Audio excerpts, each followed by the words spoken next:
Hello students, नमस्कार। Solid state की online class में आप सभी बच्चों का हार्दिक स्वागत है। मैं उम्मीद करता हूँ आप घर पे सुरक्षित होंगे, सेफ होंगे और आपकी पढ़ाई भी चली रही होगी। इस लॉकडाउन का जो माहौल चल रहा है उसमें आपको आपके जो टाइम है, पूरा टाइम आप बचता है, आप घर पे सेफ हो, सुरक्षित हो और उस टाइम को आपको यूटिलाइज़ करना है, एक तरीके से उपयोग में लेना है उस टाइम को, ताकि आपकी जो एग्ज़ाम की तैयारी है वो अच्छी चलती रहे। मेरी हमेशा आपसे यही उम्मीद रहेगी कि हर बच्चा अच्छे परसेंटेज बनाए, अच्छे मार्क्स लाए और जो भी उसका टारगेट है, भले वो JEE में जाने का हो चाहे नीट में जाने का, वो उसका पूरा हो। ये मेरी आशा रहेगी आपसे, ठीक है। तो हम बात कर रहे थे सोलिड स्टेट की, और सोलिड स्टेट के अंदर जो हम चर्चा कर रहे थे वो चर्चा कर रहे थे भाई वॉइड्स की। हम बात कर रहे थे रिक्तिका या बात कर रहे थे हम अंतराल की। इन चीज़ों की हमारे पास चर्चा चल रही थी वॉइड्स की। मैंने कहा था वॉइड्स की जब बात की जाती है तो वॉइड तीन तरह पर डिपेंड करता है, क्योंकि पैकिंग हमारे पास तीन प्रकार की होती है। एक तो 1D पैकिंग, एक 2D पैकिंग और 3D पैकिंग। और मैंने आपसे ये भी कहा था आप चाहे कोई सी भी सॉलिड की पैकिंग करो, उसके अंदर कोई ना कोई सा स्पेस तो खाली रहता ही रहता है, और जो स्पेस खाली रहता है उसी स्पेस को बोलते हैं हम वॉइड्स। क्या बोलते हैं? वॉइड्स। फिर हमने कहा था कि पैकिंग हमारे पास तीन प्रकार की है, 1D पैकिंग, 2D पैकिंग और 3D पैकिंग। तो हमारे पास वॉइड भी तीन प्रकार के हो जाएंगे, 1D वॉइड्स, 2D वॉइड्स और 3D वॉइड्स। 1D वॉइड्स की मैंने चर्चा कर ली आपके सामने, मैंने 2D वॉइड्स की भी चर्चा कर ली थी, और मैंने 3D वॉइड्स के बारे में आपको बताया था कि जो हमारे पास 3D वॉइड्स है वो तीन प्रकार के होते हैं। एक तो था अपने पास टेट्राहेड्रल जिसे बोलते हैं हम चतुष्फलकीय अंतराल, एक था अपने पास ऑक्टाहेड्रल जिसे बोलते हैं हम अष्टफलकीय अंतराल, और एक था अपने पास क्यूबिकल वॉइड जिसे बोलते हैं हम घनीय अंतराल। मैंने आपसे कहा था कि आपके पास जो SCC यूनिट सेल होती है उसी के अंदर क्यूबिकल वॉइड पाया जाता है। इसके अलावा कोई सी भी यूनिट सेल के अंदर टेट्राहेड्रल और ऑक्टाहेड्रल के अलावा दूसरा वॉइड पाया नहीं जाएगा। ये बात मैं कर चुका था आपके सामने। फिर मैंने आपसे ये भी कहा था कि आपके पास जो FCC है या जिसे आप बोलते हो CCP, उसके अंदर दो तरह के वॉइड थे।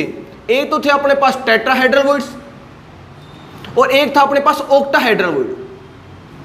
दो तरह के वॉइड्स थे, एक तो अपने पास टेट्राहेड्रल वॉइड था जिसे बोलते हो आप चतुष्फलकीय अंतराल, और एक आपके पास था अष्टफलकीय अंतराल। दो थे आपके पास। मैंने आपको दोनों की पोजीशन बताई थी, एक बार फिर बता देता हूं कि अष्टफलकीय अंतराल कहां पे होंगे भाई। मैंने आपसे कहा था कि आपका जो अष्टफलकीय अंतराल है एक तो बनता है 6 फलकों के केंद्रों से, ऐसे मिला दोगे आप। अगर मैं इन चारों को मिलाना चाहूं तो इस प्रकार से, ये अपने पास क्यूब है और ये क्यूब की अगर मैं फेस वाले सेंटर 1 2 3 4 5 और 6 अगर इनको मिला देता हूं तो स्क्वायर का निर्माण हो जाता है। ऊपर जोड़ोगे तो 4 फलक बन जाएंगे और नीचे जोड़ोगे तो भी कितने फलक बन जाएंगे? 4। और यहाँ पे जो बीचों बीच वॉइड बनता है, इस वॉइड को कहा था हमने ऑक्टाहेड्रल वॉइड। मैंने आपसे कहा था कि ये जो ऑक्टाहेड्रल वॉइड है वो बॉडी के सेंटर में बनता है, यानी मैंने कहा था आपको ये बनता है घन के केंद्र में। कहाँ बनता है? घन के केंद्र में। और आपसे कहा गया था कि जो भी आइटम या जो भी वॉइड घन के केंद्र में होता है उसका पूरा का पूरा पार्ट काउंट होता है। तो मैं कहूँगा अगर अष्टफलकीय अंतराल घन के केंद्र में है तो बताओ पूरा का पूरा एक काउंट होगा कि नहीं होगा? होगा।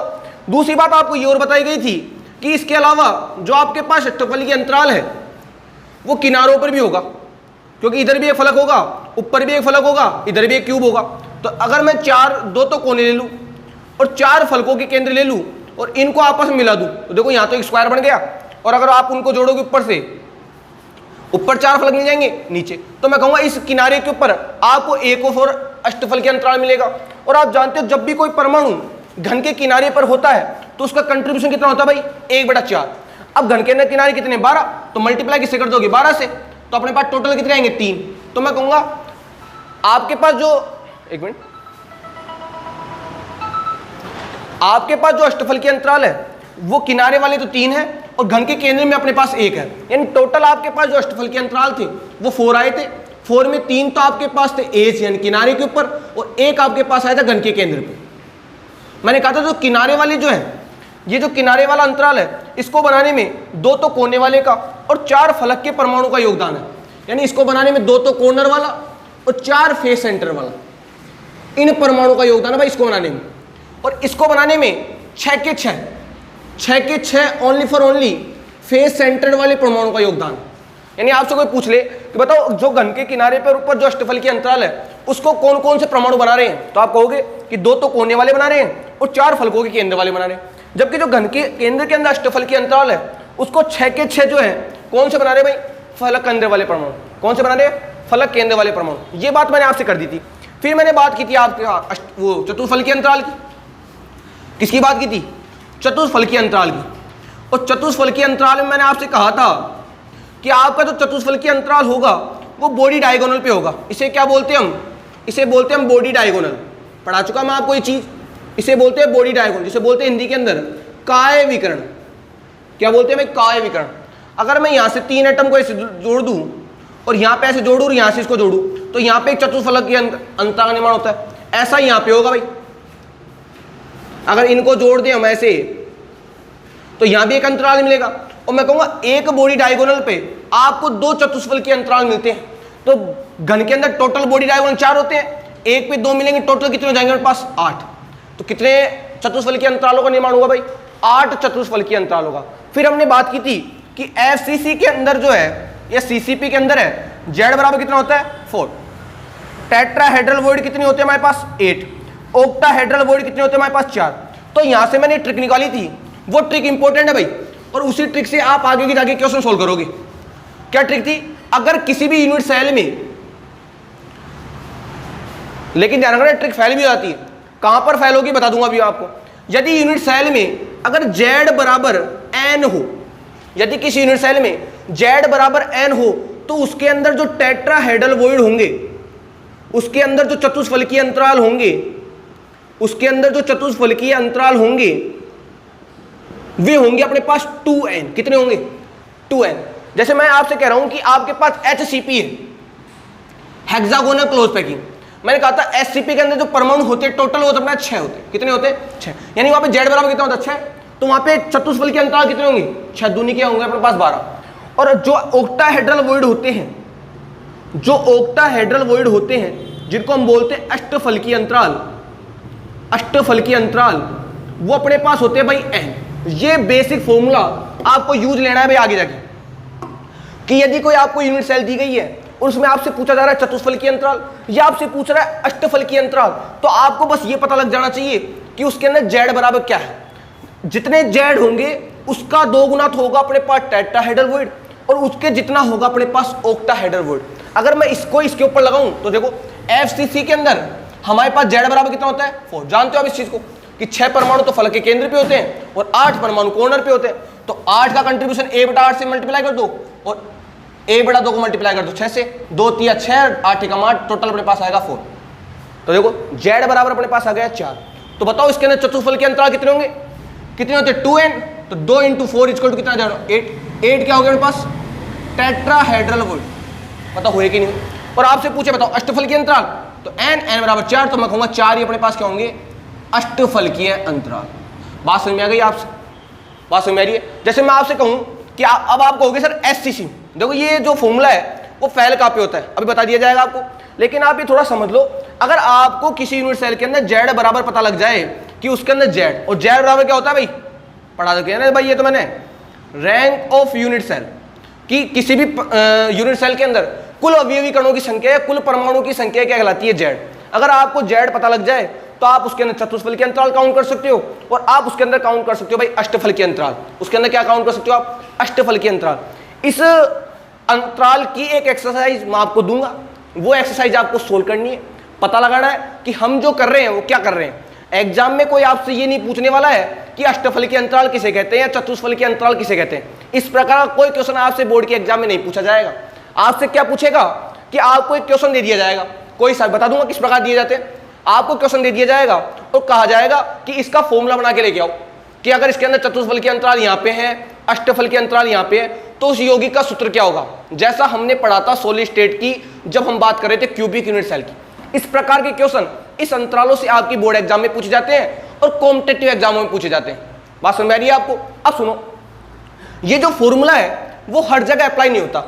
आपके बोर्ड लेवल के अगर हिसाब से मैं बात करता हूं तो सभी जो टीचर मैक्सिमम जो बात की जाए वो सब कहते हैं कि इस फॉर्मूले को आप हर यूनिट सेल के ऊपर लगा दो, इस फॉर्मूले को आप हर यूनिट सेल के ऊपर लगा दो, लग जाएगा। अब आप थोड़ा सोच के बताओ मेरे को कि ये जो फॉर्मूला है क्या हर यूनिट सेल के ऊपर अप्लाई हो सकता है क्या? सोचो आप कि ये जो फॉर्मूला बनाया है आपने कि सर अगर Z बराबर n है तो जो अपने पास टेट्राहेड्रल वॉइड होंगे वो 2n होंगे, और जो अपने पास ऑक्टाहेड्रल वॉइड होंगे वो अपने पास n होंगे। क्या ये फॉर्मूला हर यूनिट सेल के ऊपर अप्लाई हो सकता है क्या? ऐसा बिल्कुल भी नहीं है भाई, ये फॉर्मूला हर यूनिट सेल के ऊपर अप्लाई नहीं होता। फॉर एग्जांपल आपसे पूछ लिया गया कि बताओ SCC unit cell, full name क्या होता है इसका? Simple cubic unit cell, Hindi बोलते हैं इसको सरल घनीय, सरल घनीय मात्रक कोशिका। आपसे पूछ लिया गया कि बताओ सिंपल क्यूबिक यूनिट सेल के अंदर, सिंपल क्यूबिक यूनिट सेल के अंदर टेट्राहेड्रल वॉइड्स तो कितने होते हैं और ऑक्टाहेड्रल वॉइड्स यानी अष्टफलकीय अंतराल कितने होते हैं? आपसे पूछ लिया गया, ये दे दिया गया आपको कि बताओ सिंपल क्यूबिक यूनिट सेल के अंदर चतुष्फलकीय अंतराल तो कितने होते हैं, यानी टेट्राहेड्रल वॉइड्स तो कितने होते हैं, और ऑक्टाहेड्रल वॉइड यानी अष्टफलकीय अंतराल कितने होते हैं। तो आपकी ट्रिक तो वही काम करेगी, हमको सर ने बताया था अगर जेड बराबर हमको पता लग जाए तो 2 गुने तो होंगे टेट्राहेड्रल और 1 गुना होगा उसका ऑक्टाहेड्रल। तुमको पता है एससीसी में जेड बराबर कितना होता है? 1, क्योंकि एससीसी में जो सारे के सारे परमाणु है वो कहां पर व्यवस्थित होते हैं भाई? घन के कोनों पर। कहां पर व्यवस्थित होते हैं? घन के कोनों पर। और मैंने आपको बताया था कि यदि कोई परमाणु घन के कोने पर व्यवस्थित है तो उसका योगदान उस यूनिट सेल के अंदर कितना होता है भाई? 1/8। कितना होता है? 1/8। कोने होते हैं अपने पास 8, तो 1/8 को 8 से मल्टीप्लाई करोगे, बताओ 1 आएगा नहीं आएगा? मतलब हमको जेड पता लग गया, और हमको अगर जेड पता लग जाता है तो हम कहते हैं कि 2n तो होगा अपने पास टेट्राहेड्रल और ऑक्टाहेड्रल क्या होगा अपने पास? n। तो आप सोच रहे होंगे सर यहाँ पे टेट्राहेड्रल वॉइड्स है वो अपने पास कितने होंगे? 1 को मल्टीप्लाई कर दो 2 से, 2 1 कम 2 हो जाएंगे, और अपने पास जो ऑक्टाहेड्रल वॉइड्स होंगे वो क्या होगा? 1। ऐसा सोच रहे होंगे, लेकिन आप सोचो कि सिंपल क्यूबिक यूनिट सेल क्या होती है भाई? 4 परमाणु तो नीचे और 4 परमाणु जस्ट इसके ऊपर। पढ़ा चुका है पैकिंग में आपको कि 4 बोले 1 2 3 4, 4 बोल तो नीचे वाली प्लेन में और 4 बोल जस्ट इसके ऊपर वाली प्लेन में। 1 मिनट, 4 बोल तो नीचे वाली प्लेन में और 4 बोल जस्ट इसके ऊपर वाली प्लेन में। ऐसा ही होता है सिंपल क्यूबिक यूनिट सेल। 1 2 3 4, 4 बोल तो इस प्लेन में और 4 बोल जस्ट इसके ऊपर वाली प्लेन में, और बीच के अंदर जो वॉइड बनता है उस वॉइड को बोलते हैं, इस वॉइड को बोलते हैं क्यूबिकल वॉइड। क्या बोलते हैं इसको? Cubical void. बताओ यहाँ पे कोई चतुष्फलकी है या कोई अष्टफलकीय अंतराल पाया जा रहा है क्या? बिल्कुल भी नहीं।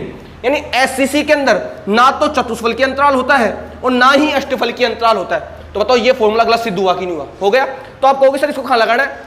इस फॉर्मूले को वहीं पे लगाना है जिस यूनिट सेल के अंदर टेट्राहेड्रल और ऑक्टाहेड्रल वॉइड्स प्रेजेंट होते हैं, इसको वहीं पे लगाना है आपको। यानी आपको इस वॉइड्स, इस फॉर्मूले को उसी यूनिट सेल पे लगाना है जिसमें टेट्राहेड्रल और साथ में कौन से वॉइड्स प्रेजेंट होते हैं? ऑक्टाहेड्रल। इन दोनों के अलावा अगर कोई यूनिट सेल में दूसरा वॉइड्स प्रेजेंट है तो आपका ये फॉर्मूला वहां पे क्या हो जाएगा? फेल हो जाएगा।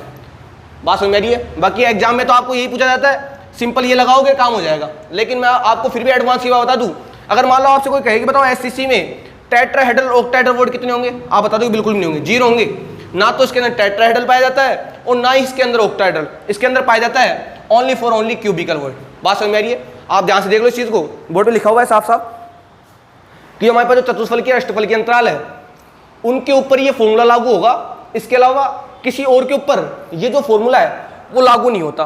और इसका एग्जांपल मैं आपको बता चुका एससीसी का एग्जांपल लेके कि एससीसी में जो है जेड बराबर 1 होता है, फिर भी इसके अंदर ना तो टेट्राहेड्रल वॉइड पाया जाता है और ना ही अपने पास ऑक्टाहेड्रल वॉइड पाया जाता है। और देख लिया, बता दिया, क्योंकि हमने एससीसी को पढ़ा है, हमने एससीसी को देखा है, हमने पता लगाया था एससीसी के अंदर कि एससीसी में जो भी वॉइड होता है वो क्यूबिकल वॉइड होता है, ना तो टेट्राहेड्रल होता है और ना ही ऑक्टाहेड्रल। तो ये फॉर्मूला वहीं पर लगाया जाता है जिस यूनिट सेल के अंदर या तो टेट्राहेड्रल वॉइड प्रेजेंट हो या कौन से वॉइड प्रेजेंट हो भाई? ऑक्टाहेड्रल। बात समझ में आ गई? ये बात। अब इसका एक एग्जांपल ले सकते हो आप, कैसे?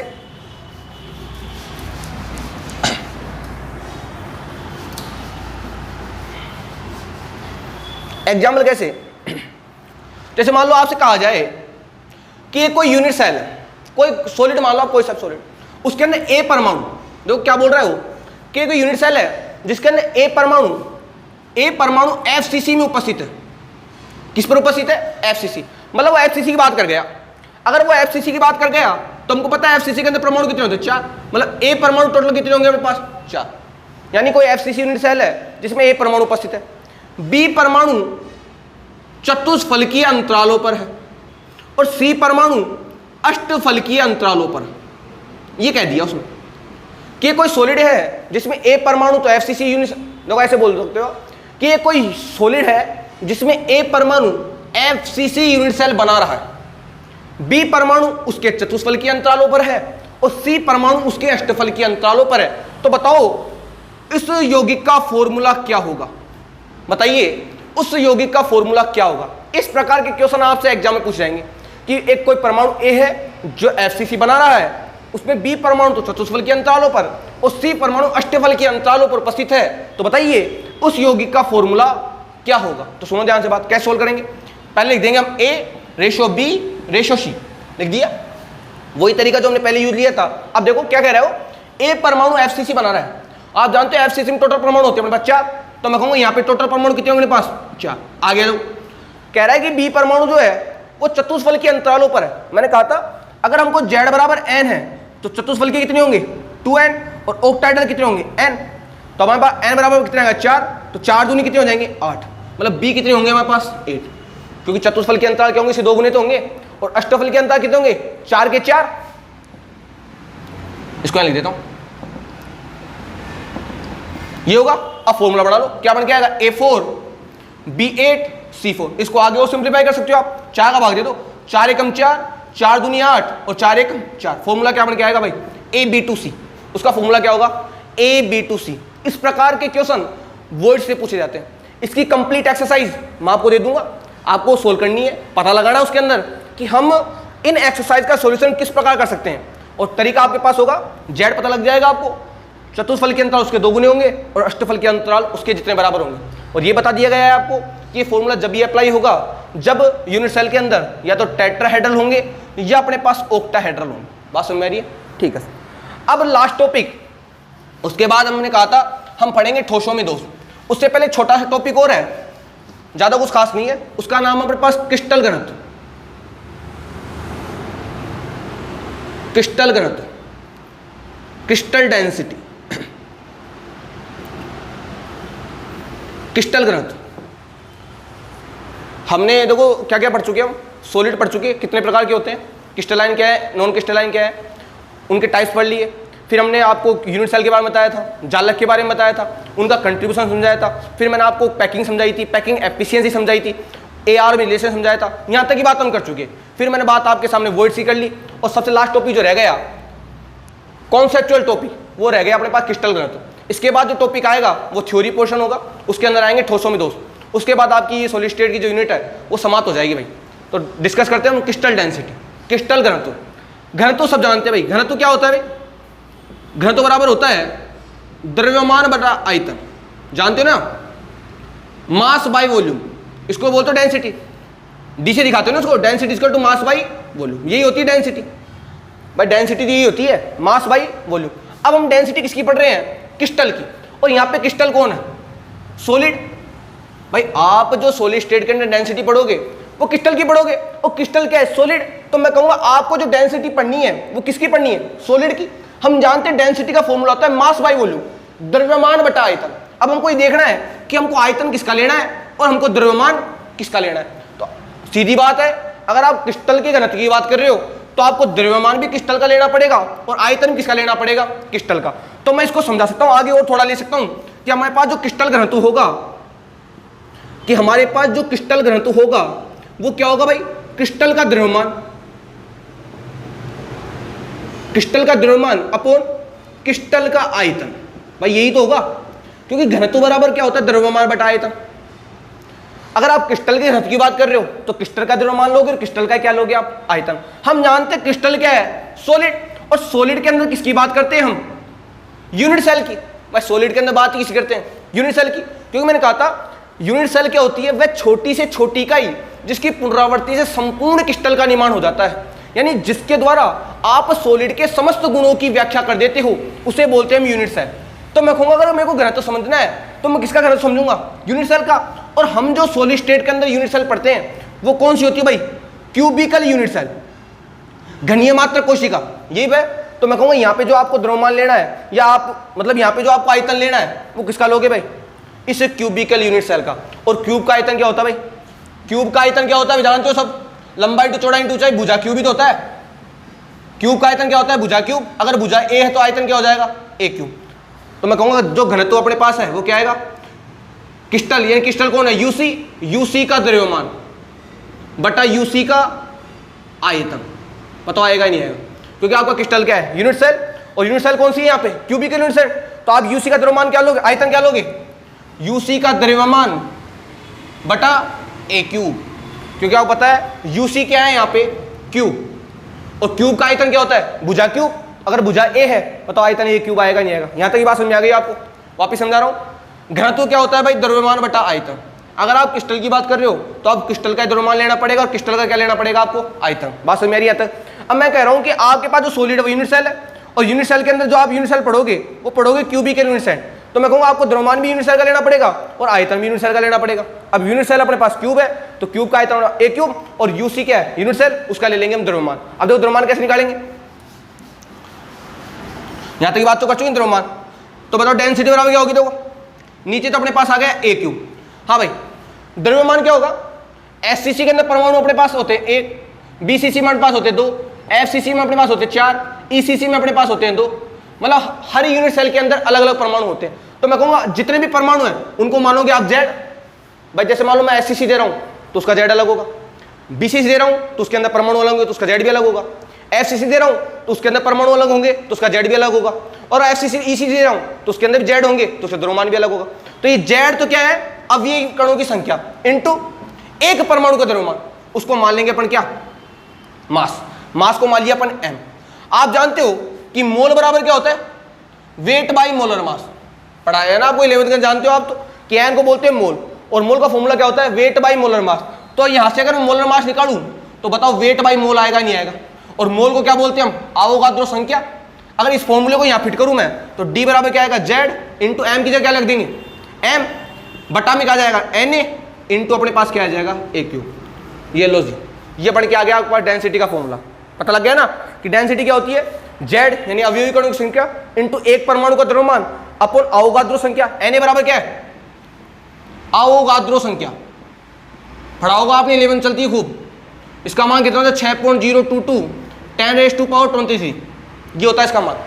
ए क्या है? घन की कोर की लंबाई, और ए क्यूब क्या होगा? उसका आयतन। इस प्रकार आता है फॉर्मूला। अब इसकी यूनिट क्या होगी? इसकी इकाई देखो, इकाई क्या होगी? जेड तो फिक्स है, अवोगाद्रो संख्या कांस्टेंट होती है, इसकी कोई इकाई नहीं होती। मास की इकाई क्या होगी भाई? किलोग्राम। अपॉन ए की इकाई क्या होगी? मीटर क्यूब, या इसको बोल सकते हो आप ग्राम अपॉन सेंटीमीटर क्यूब। ये हो जाएगी डेंसिटी की इकाई। अगर मास किलोग्राम में ले रहे हो तो मीटर क्यूब आ जाएगा, और ग्राम में ले रहे हो तो सेंटीमीटर क्यूब आ जाएगा। ये लो जी, ये अपने पास आ गई डेंसिटी। तो पता लग गया आपको क्रिस्टल की डेंसिटी क्या होती है? ध्यान देख लो बोर्ड के ऊपर कि क्रिस्टल की डेंसिटी क्या होगी? Z into M upon N into A cube. ये आपका पास जो अपने पास जो कॉन्सेप्चुअल जो टॉपिक थे वो हो गए समाप्त। इसके बाद की बात करेंगे नेक्स्ट लेक्चर में। जब तक के लिए धन्यवाद।